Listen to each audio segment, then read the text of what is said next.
Hello, everyone, and welcome to the World Class Stand podcast. Our special guest today is Vince Bartram. Vince, thanks for coming on the show. Thank you. Thanks for inviting me. Pleasure. No worries. So the first question that we like to ask you, and we ask everyone who comes on the show, is what is your definition of a world-class player? World-class player. I'd say there's probably two types or two definitions as far as I'm concerned. There's probably a world-class player is probably someone that in their current era is dominant, performing at a high level, catching the headlines, if you want to put it simply. So at any period, so currently there's probably world-class players currently, but to me, a better definition is someone that lasts a period of time. You know, the longevity of the consistency of performance. And probably that's where I'd argue currently. How many world-class players are there at the moment compared to the past? You know, you can name. Sort of to me, Messi, Ronaldo, Pele, Beckenbauer, Dennis Bergkamp.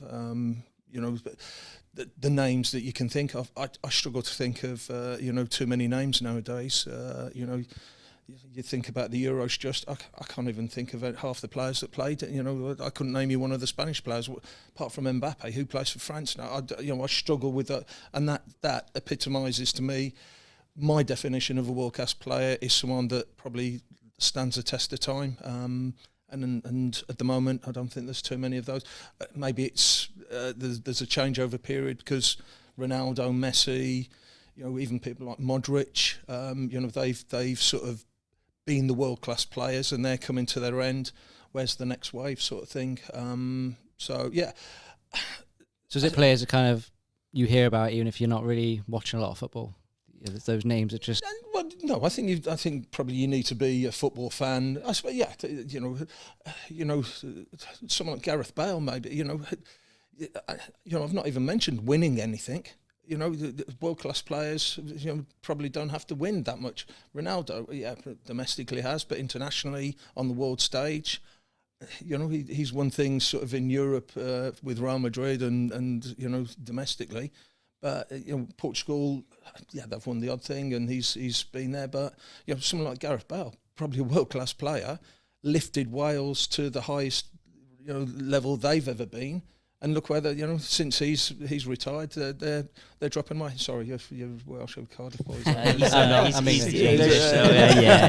No, so so that what is world class? It's possibly nice easy question to start with. Well, it's difficult to define it, isn't it? Would you say the style of play these days doesn't give people more of a chance to become world class? You speak like individualism, running 60 metres with the ball, putting it top corner. It's more systematic now, maybe through the big leagues. Does that hinder people growing into world-class status? Possibly. I think the style, a lot of people seem to play the same style of football now. So there's no sort of, it's nothing different. You think about Messi and Ronaldo, the argument who was the best. They were so different as players, Messi was unbelievable, his low centre of gravity, sort of dribbling with the ball. Yeah, Ronaldo had elements of that, but he'd have the step overs and then he'd have the shooting. Probably one of the best headers. Sort of the leap. He's renowned for it, and that's what makes him stand out. Like you say, a lot of the Euros was so boring. It was so boring. Everyone, how many shots? I wanted to count how many shots did England have in the whole tournament. No wonder they didn't score many goals. I don't remember them having that many shots. And as a goalkeeper, a coach, I talk to my keepers about communication, about, if you want to keep a clean sheet in a game, if you're having 10 shots against you, you're probably going to let a goal in somewhere. So to keep a clean sheet, you've probably got to get down to 3 or 4 shots in a game. So to do that, you've got to organise it. So flip it the other way. If you're only having 3 or 4 shots in a game as a team, chances are you might not score many goals. So you've got to up the level of if you don't buy a ticket, you're not going to win the raffle. Yeah, definitely. You touched on it there about like the length of time. We've spoken to a few different players. Some say 3 years, some say 5 years, some say 7 years. What sort of consistency levels must a player perform at to be deemed world class? Is there a time frame that you would say, yeah, they need to perform at this level for a period? I suppose in simplistic terms, I'd probably think 10 years is, if you've done it consistently for 10 years. The problem is, everyone's path, used to be the pathways, how they got to the top is different. Some, teenage sensations, others, come from obscurity. Someone like Jamie Vardy playing sort of non-national league or, amateur football, for want of a better word, and sort of being early 20s before he even got to the pro level. So, he's not going to have 10 years of at the top level.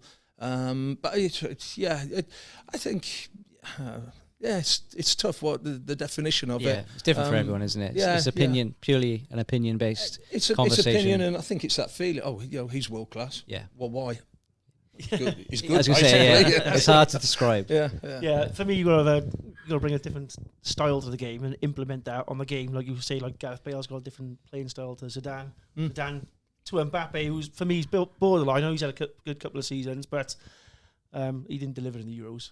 And every time I seem to watch him, he plays rubbish. To be honest, I don't know, might be pot luck, but I think you got to have a style of play and win games with it, and hopefully that leads to winning trophies. I think you've got to have an effect on games, effect on teams, effect on leagues. So like I say, Gareth Bale had an effect on the teams he played for. You've given him the world class level. I'm not saying no. As an ex-Arsenal person talking about a Tottenham player, no. Okay. When he went to Real Madrid, possibly yes. Right. But that when I'm talking more of the definition, that would be an argument. Yeah.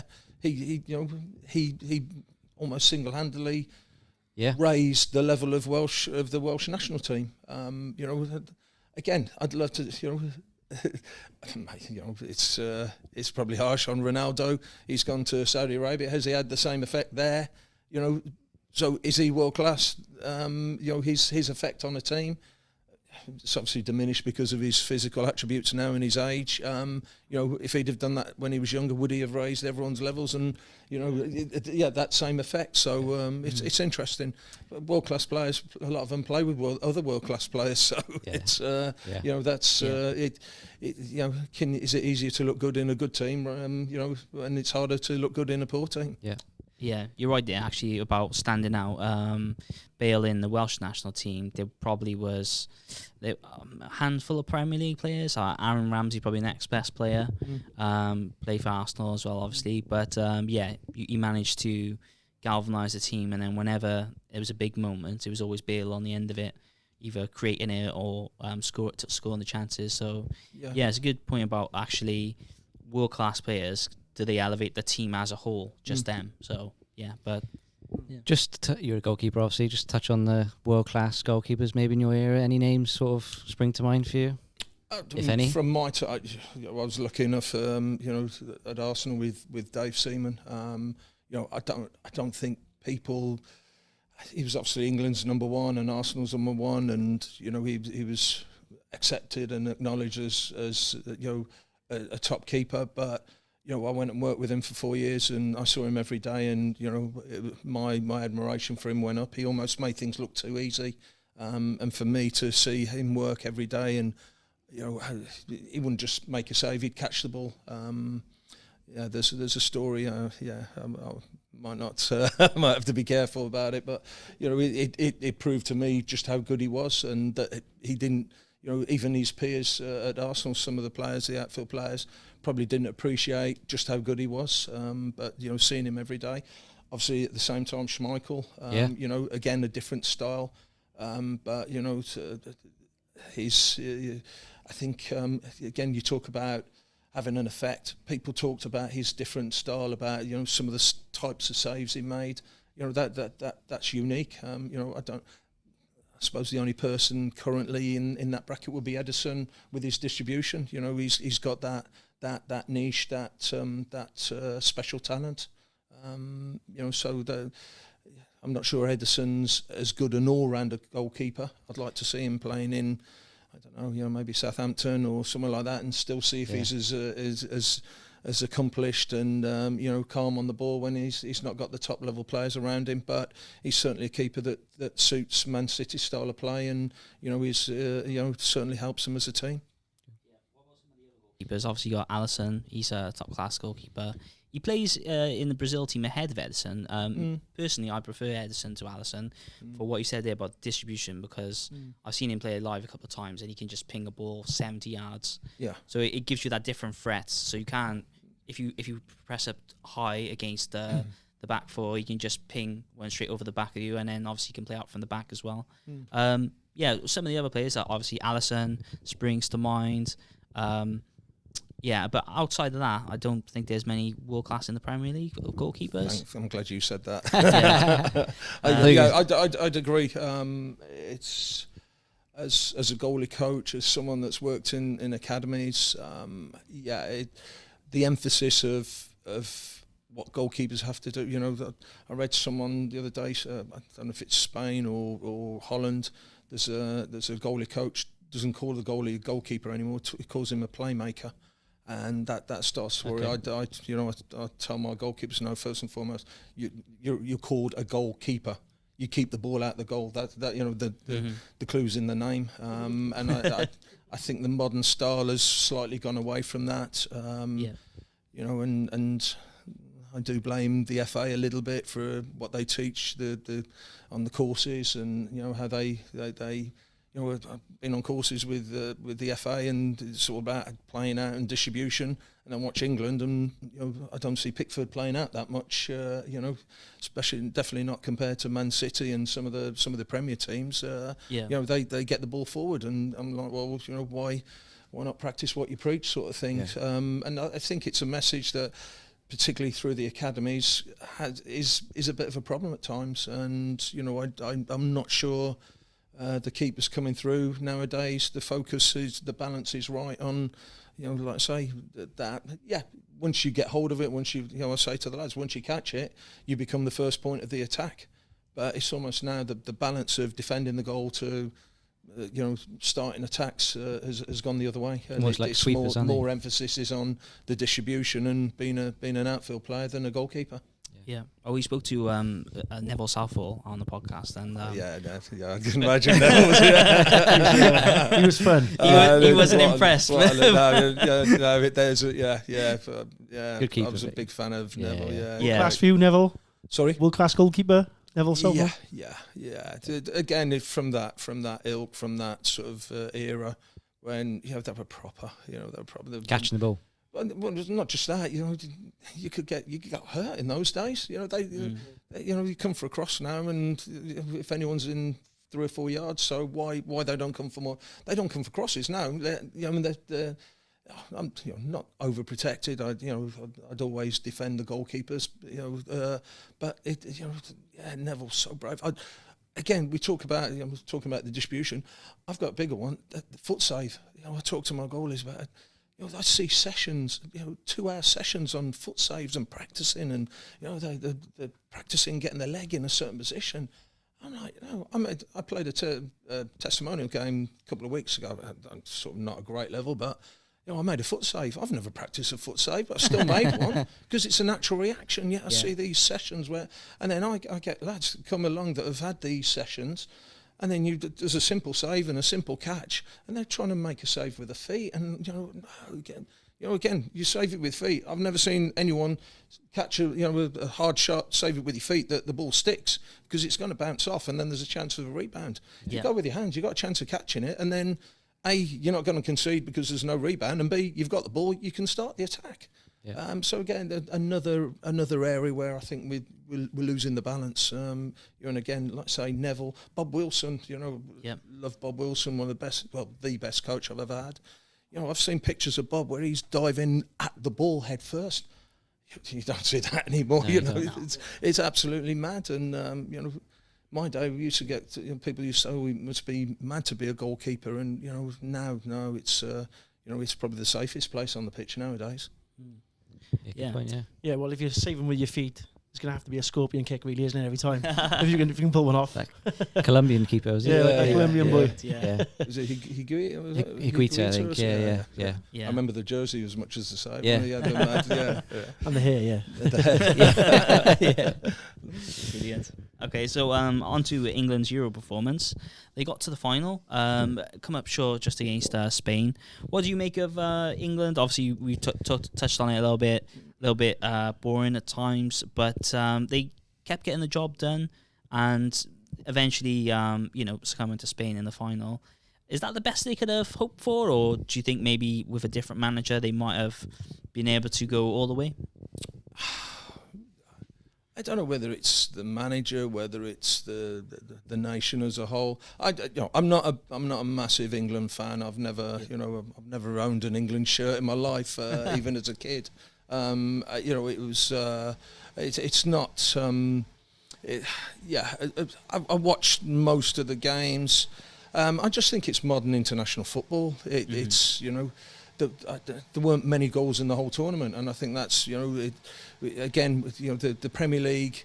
There's so much amazing attacking football, and then you get to that next level, and it's the focus on. Now again, I play for Tony Pulis, and Tony Pulis's theory was you keep a clean sheet, you only have to score one at the other end. So I get a little bit of that, but when you've got some of the array of attacking ability that we've got in this country, the top scorer in Germany, one of the best players in Spain, the two or three of the best players in the Premier League, and we're struggling to score against, with no disrespect, Serbia and Denmark. The good teams, organised teams, but you asked me earlier about world class.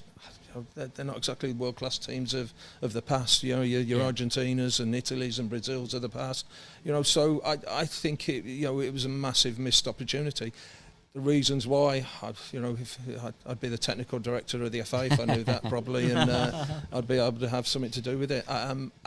Maybe as a nation, we're in that I don't know. We just say it's too much pressure. If we just go, let's go and enjoy it and see, but straight away it's we got a chance of winning, and then we get through and we scrape through. But now we're in the best half of the draw, and straight away we're just putting pressure on ourselves, and it's hard.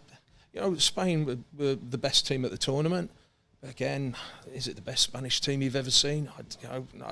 No.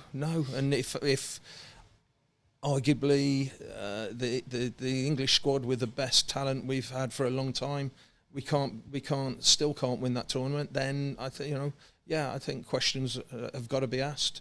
Is it the manager? I don't know. Is it the players?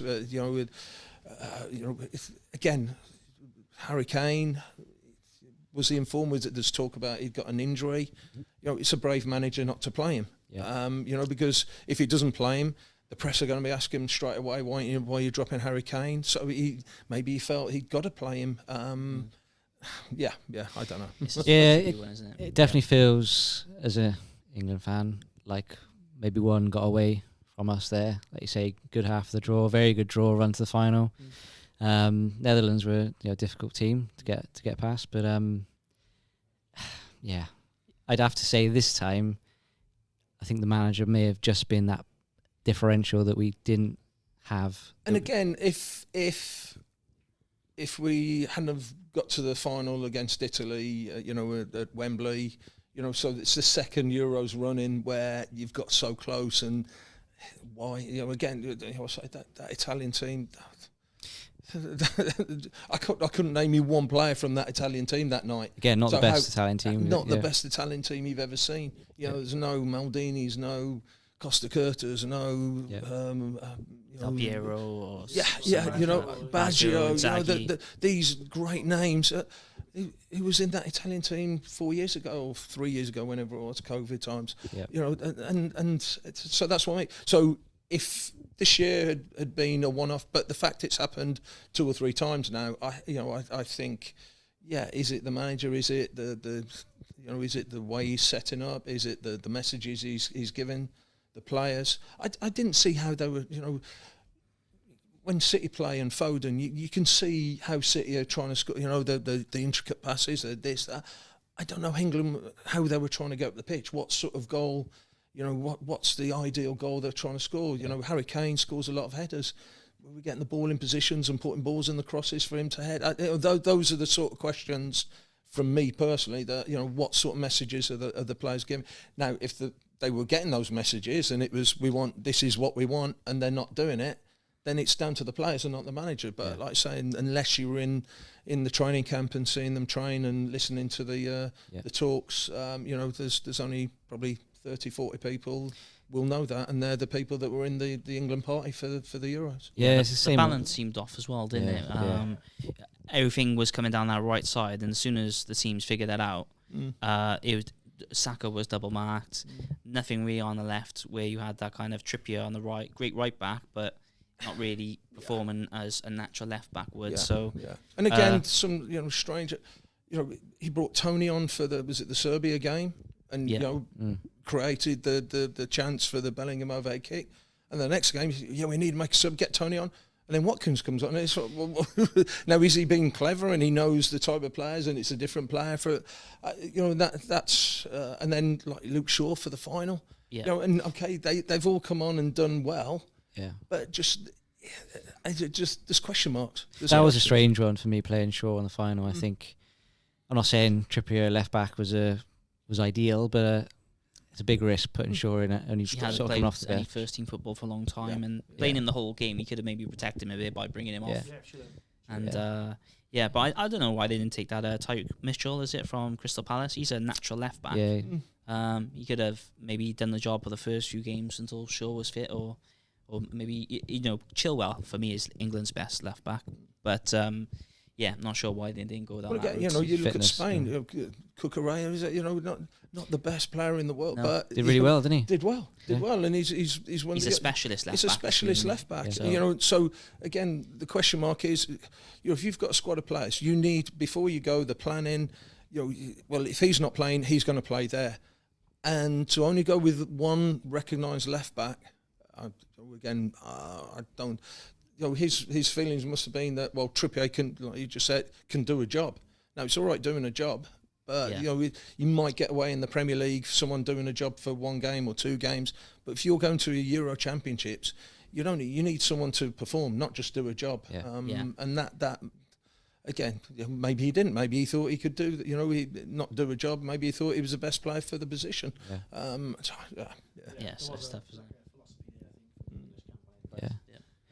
Just finish off. Sorry, what did you think of Pickford performances? Seems to do well generally for England, doesn't he? He catches he likes the attention. The ranting and raving and arm waving. Is that good as a keeper to be that way? I mean, I didn't like that. I mean, I was vocal in terms of organisation, but I don't know whether it's for effect, for show. Some of it could be for someone said to me, there's a free kick and it went 20 yards over the bar, and then he goes walking up to the wall and he's waving his arm.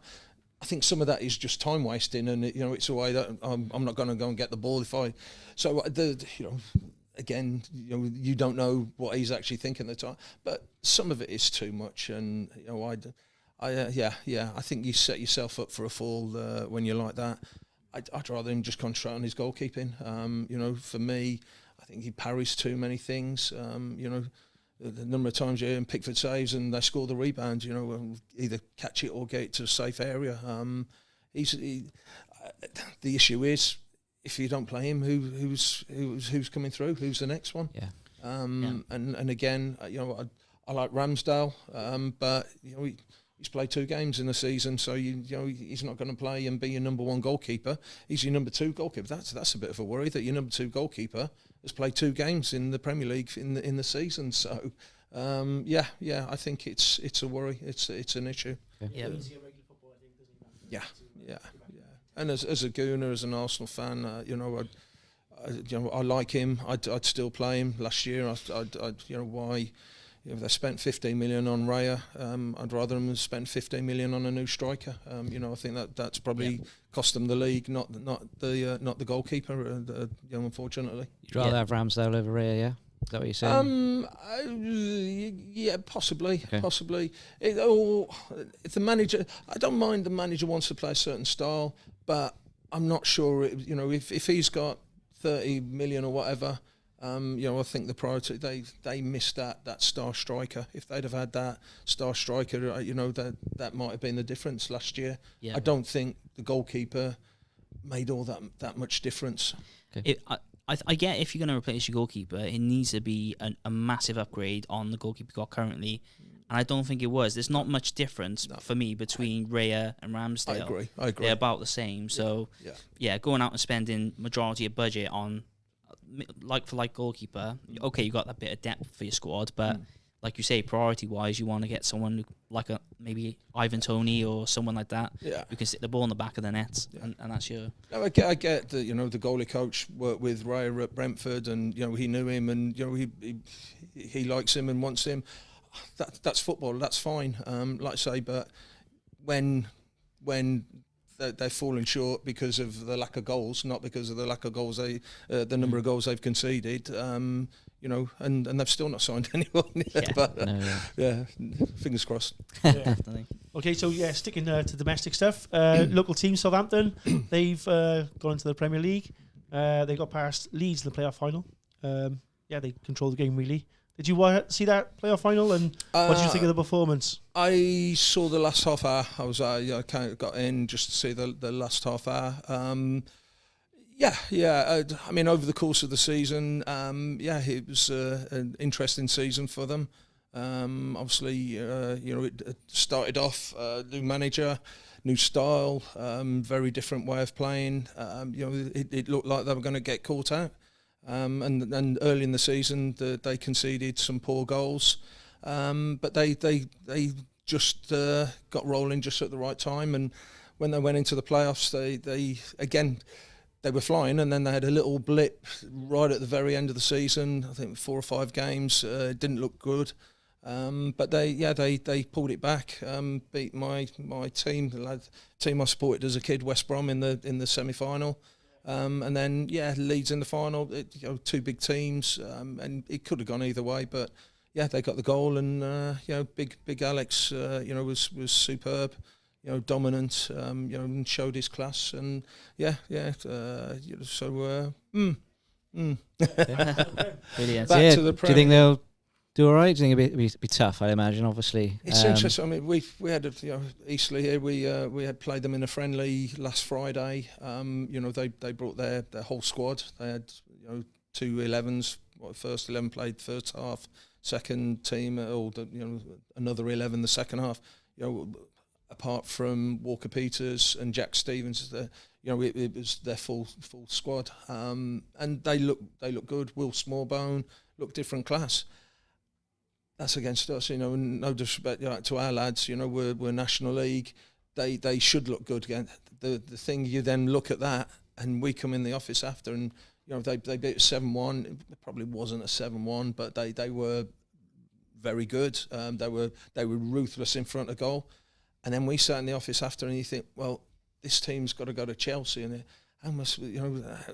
how good must Chelsea and City and because they're going to find it tough. And when we watch the video, they're in positions that they're not going to be in the Premier League, so it's going to be the other way round. So the 3 centre halves, 2 of them are 30 yards inside our half, and the deepest man is just on the centre circle. So it's that sort of thing. They'd like to think they're going to play that way. Will they get the chance to? Will they be strong enough defensively? I don't know. I think they've just signed 2 Brazilians. But they won't be here till January. They could be bottom 3 by then. So they might need to be good players coming in January. It's going to be tough.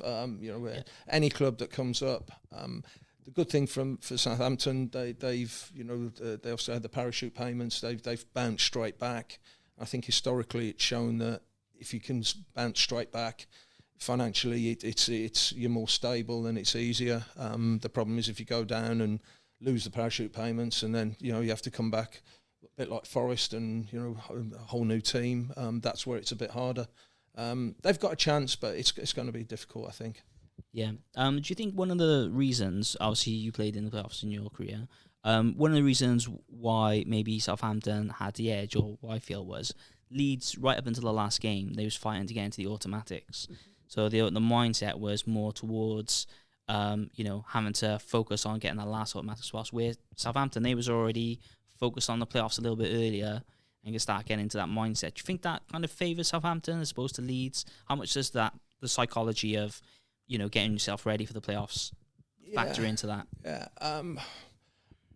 From a personal point, I made two seasons. We got to the playoffs when I was at Gillingham. The first year, we got in last game of the season. We beat Notts County away to get us into sixth place. So we were like the lowest team in the playoffs. We then beat Preston over 2 legs. We might have been fifth. We might have the win got us into fifth place, but we needed to win on that last day to get into the playoffs. And then we beat Preston 2 legs, which got us to the final against City. The year after, it was the opposite. If we'd have won the last game of the season, we'd have got automatic. So we then lost that last game of the season, which was, that was a kick in the privates. That was the worst coach journey back ever from a game, knowing that you'd lost, knowing that you'd missed out on promotion, knowing you'd got to go back through the playoffs again. 12 months after we'd had Wembley, we'd got Stoke over 2 legs. That was, going to Stoke. They were a good, tough, big, physical side. So you knew it was going to be a battle. And that one of our best achievements was getting through that Stoke game and getting back to Wembley and then winning that. So the psychology of which is easy. I don't think there's any. I don't think there's. Do you want to go? You go in flying, and all of a sudden, you've won 10 games on a row to get into the playoffs, and then all of a sudden you've got a mini cup competition. I do not think it matters. It's the mental strength of the players that you've got to see you through those 3 games. What do you think Southampton are going to finish this season?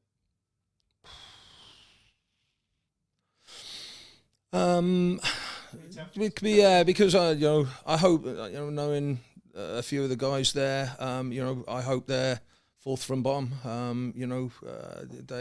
It's going to be tough, and I'm sure if you offer them now, their first priority will be to survive. There's so much turmoil at the place. Everton are in turmoil. Wolves, there's a bit of I don't know. They had a good finish to last season. They've got to start again. You just don't know. Palace look like they're going to be stronger this year, and they're the team. Not even talked about the top 10 teams. Your Villas. Brighton could be interesting this year. Brentford, you keep thinking, can they keep doing it? You look. I think you look and you think, what 3 teams are going to be worse than Southampton? And pick those, and then hope that. And again, the fixture list is massive. Your first 6 games, get off to a good start, and all of a sudden you're away. Get off to a bad start, and you've got the top 6 in your first 6 games, and 6 games you've got no points, and 8 points adrift straight away. Then it's a big ask. They're going to be bottom half. I would suggest. If they're middle third, I think they take that. But like I say, hopefully they're just outside the fourth from bottom. Yeah, good for the area. Clubs are in absolutely. The Premier League. Bournemouth as well. I live in Bournemouth. I live right by the ground in Bournemouth. They've done amazing. They had a great season last year. I didn't expect them to finish. No, I thought they survived. Maybe you said 17th. Yeah. And I saw them. I went to a game. It was a cup game, the Liverpool League Cup game, and I watched them, and I said to someone that was having a meal and all that, and I said to someone at the table after, I don't see how they're trying to play. This manager, and someone at the club that I know, they were like, no, he's amazing. He's got this style of play, and he's a good manager, and fair play. They did show that. But again, it's a new season. They've got to start all over again now. You get an injury to Solanke. Are they going? They're going to get the goals again this year? That's the key. It's the unknowns, and that's what makes this time of year so good. Every team's the got debate, great hopes. Every fan thinks their team's going to win the league and get promoted. But unfortunately, with football, someone's got to finish in the relegation zone. So you just hope it's not you. So going on to a bit of a focus on goalkeeping now. Obviously, professional goalkeeper yourself, stayed in the game as a goalkeeping coach through your career as well. So what do you see as the kind of evolution of that position in goal? We touched on it earlier, haven't we, with distribution and things. What's the coaching styles like, the data you might use now and didn't maybe when you first got into playing and coaching it? Yeah, I'm a little bit, I don't want to say old school, but I'm a little bit old school. I like I say, things I did, two best goalie coaches I've had, Bob Wilson, Eric Steele, gave me a great grounding, and a lot of the stuff that they did with me, not just the sessions, but the philosophy. So Bob, he didn't try and make me into Dave Seaman. So I'd have my own style. There was John Lukic, Lee Harper, Alex Manninger. He treated us all differently, and I do that. I try and do that with my coaching. You get goalkeepers at 6'7" and others that are 5'11".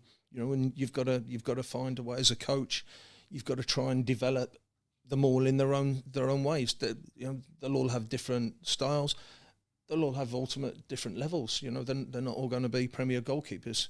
Not all of them might be professional goalkeepers, but I've got boys that I've worked with in the academy system that are still playing at non-league level, and it's great. I just love to see that they just still want to play and still want to be a goalkeeper. And when you see them, they talk about sessions that we did. It's like, that's what it means to me. There is an emphasis on the distribution, so I do a lot more now, what I call transitional. So, not just make a save, but once you've saved it, what you're going to do with it. So a catch into a distribution, whether it's and very simple. Some of the drills I did with Joe McDonald, the first team goalie here at Eastleigh this morning, it's very simple. But 95% of what a goalkeeper does on a pitch is very simple. Even outfield players, a lot of what an outfield player does is very simple. It's the 1%, the 2%, the 3% of the stuff that is the extra special things, the difficult things. Watch Man City. Most of their passes are simple passes, and then De Bruyne will do some bit of magic, or Foden will do a bit of magic, or Jack Grealish will take someone on and deliver a great ball. But the rest of the actions are very simple, and goalkeeping is definitely like that. Keep the game simple. That's a big believer of that. And don't always have to be a hero. Just don't be the villain. That's a good point. Yeah. Yeah. Positioning wise, as goalkeeper, I had a good story from Peter Schmeichel where he said at Man United he used to practice by tying two ropes to the posts and holding them so he can work out what angles he needs to stand on in order to have the best chance of covering both sides. Yeah. Obviously, that's maybe a bit old school with a bit of rope connected to the post. Is there any kind of like methods that you guys use here to, train the goalkeepers, or you see like goalkeeper drills online where you've got a bunch of obstacles, kick the ball at last minute deflections and stuff. Yeah. What goes into kind of preparing goalkeepers in today's game compared to when you played? I mean, I just there's. Unfortunately, here at Eastleigh, we haven't got our own training facility. We rent a facility, so we're limited what we can do. But I know Tony Jimenez, the Pochettino's goalie coach, when he came to Southampton, he drew a line on the pitch. So he drew a line 2 yards from the goal line because he wanted his goalkeepers working. He didn't believe in them coming down the angle, And I watched stuff from when I was playing, and goalkeepers in those days, we were 5-6 yards out for a shot on the closing the angle down. Nowadays, it's recognised. You're reducing reaction time, and a lot of the work is only done in that 2-3 yards from the goal line. So Tony was he drew a goal line, and he influenced the goalkeepers by saying, I don't want you coming out of that area to make saves. Others will draw triangles, sort of from the edge of the area, like you say, to the post. So instead of a bit of rope, you've got a line, 2 lines that where the line of the post is. So a lot of what I do will be starting a keeper out of the position and then moving, getting them to move. For me, I'm not, I'm not sort of mad on, having something there that this is where you've got to get to. If it's a young keeper, I might put a flat disc down and say this is your ideal position. If I'm on a 3G, I might scrape a line with my boots and sort of a mark or something. But a lot of it is the repetition. So if I say start here and I'm shooting from here, let them find the angle. If you beat them at the near post, they automatically know, oh, I'm not in the right position. So next time they might adjust a bit further, and then you do that a week later, you do that 2 weeks later. It's the almost the muscle memory or the repetition of the drill. They then get to know their angles, their positioning. I did a session the other day with a young keeper, and he was turning around. It was a backwards movement, so I start the keeper's advance. So there might be 9 yards, 10 yards out. They might be too far out on the angle. Again, in a game, the ball starts at the other end. The keepers are at the edge of the area. So as the ball advances, they're dropping back to the goal. So this lad was turning around and looking where his posts are. I said, you might not have a chance to do that in the game. You've got other things. You've got the penalty spot. You've got the edge of the area. You've got the D.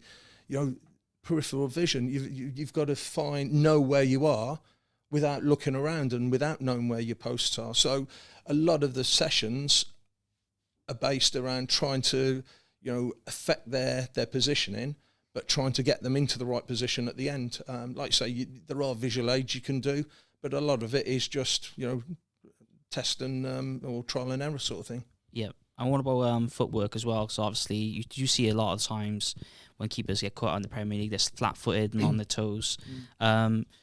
Footwork obviously probably a big part of modern goalkeeping, making sure you're on your toes to kind of spring and get into position.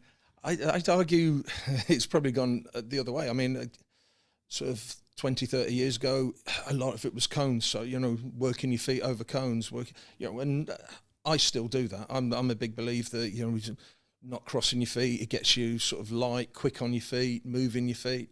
A lot of, again, the modern way is no cones, because you don't have cones on the pitch. So why make them move the feet around cones and over cones in training? But yeah, footwork is a big thing. The dynamic, the plyometric, the explosion, having a base and being able to explode. Again, forwards are clever, the pace of the ball nowadays. So I wouldn't say the keepers are less. If anything, physically, they have sports scientists now, and they do specific gym sessions. They'll have specific power days, where they're working on the explosion, on the dynamic explosion from the set position, one step and push and explode. So they'll be working on it. It might be that the forwards are clever and the lack of backlift, or they're unsighted, or the pace on the ball that catches them out. So I wouldn't say that they get caught more nowadays. It's probably just more evident because of the pace of the game. One thing that interests me about it is timing. Is there a player takes a shot from outside the area? Keepers have obviously got to assess the power and the speed of the ball coming at them, and obviously time their movement or dive or footwork and then dive. Yeah, that must be quite tricky. Is that a natural thing maybe as a keeper, just that movement of the ball and the hand-eye kind of? Yeah, and it's not just, again, it's it's your movement. So that ball might have moved 5 or 6 yards, so you've got to adjust your position a yard or 2 yards. But if you don't get set, or if I say set, or if you're still moving one way and the ball gets struck back the way you've just come from, that might that increases the difficulty of the save. If everything's in your favour and you just stood there and your perfect position, and and you say beat me from 20 yards, a lot of keepers wouldn't be able to make the save. put a body in the way, you're unsighted slightly, you don't see the trigger of the foot going back, to almost like a golf swing, that the back lift on that prepares you. I'm ready. I see the shot coming. If you don't see the strike of the ball, boom. I don't know if you've ever seen the ball machines now, the ball shooters, where they're horrible because there's no trigger. There's no trigger that it's just like boom, it's on you. It almost catches you out. So if you've got the trigger of seeing the foot going back, it gets you ready. But you might see the foot going back, but you're still trying to get into position yourself, and they're all the little grey areas, the little details. How many times nowadays, the modern game, do you see the defender, a bit like the England goal against Watkins' goal, where it goes through the defender's feet. That's horrible for a goalkeeper, because you think, oh yeah, I've got that. The defender's got that covered, and then he overcovers, and in hindsight, he doesn't need to, because if it misses him on the outside, the keeper's got that. The defender's almost covering the far post. So they're all the little things that affect the vision, affect what we call it the trigger. The trigger moment that sets you into the save. That you need to move, you need to push off. What triggers you? Touching on the trigger, so like the mental side of the game. We talked to Neville Southall, and he said one of the methods he used to use was like a traffic light system. So when the pitch, when the ball's far out the pitch, you consider that as green. As he gets closer to the goal, amber, red. Right now, I need to prepare myself. When you're playing, you would have played in teams where you're kind of at the top of the league, and you're not called upon for large spells of the game, and then all of a sudden you have to make a save. I didn't play many teams like that, honestly. Well, and then every team I played for, I felt like we're under the cosh all game. There's the opposite end of it, though, isn't it? Where, like you say, you're under the cosh. Yeah. You're facing maybe up to like 10 shots a game, and that would obviously increase your concentration. I imagine it's easier just to play in games where you're constantly called upon, because your focus is always there, rather than you're only called upon for 1 or 2 times in a game, and then you got to switch that mental focus on where maybe 80 minutes of the game you're just doing routine stuff. Yeah. So and then but they are the harder games. The best bit of advice I can't even remember who said it to me now. I was told, come off the pitch sweating with concentration. And what does that? So to me, that was the talking. And even though the ball's at the other end, the ball goes from one side of the pitch. You've still got to adjust. So it's you're on your toes. You're constantly moving. You're constantly organising. Shouting. You come off beat, and as a goalkeeper, Saturday nights I was drained. Not that I'd done the physical work of the lads running, but it was the mental, the concentration, the talking, the yapping. And you were shattered on a Saturday night, and like I say, that was the best bit, the focus, the concentration. So Neville talking about the traffic light, that's to me him saying he was switched on. My way of switching on was the yapping constantly, with my defenders. Danny Butterfield and Kelvin were giving me stick yesterday because we had a small-sided tournament, and I'm stood next to Joe serving in the balls for the to keep the small-sided games going quickly. But while I'm doing it, I'm talking to the defence, and they said I was the Blues manager because I was talking and organising, and I just it's just a natural. It kept me involved, kept me in the game, kept me busy, kept me active, kept me switched on. So to me, that's how I did it, rather than I was. Again, the kids nowadays, the academies, they've all got psychologists, they've all got access to YouTube, little triggers, the resetting by having a drink of water, all the stuff that I've learned or heard about, since I've retired. I never had any of that. I just said, if I dropped a clanger, I had to deal with it and get on with it, and live with it, and try and make sure it didn't happen again, so. Like I say, to me, it was just my concentration levels and being switched on.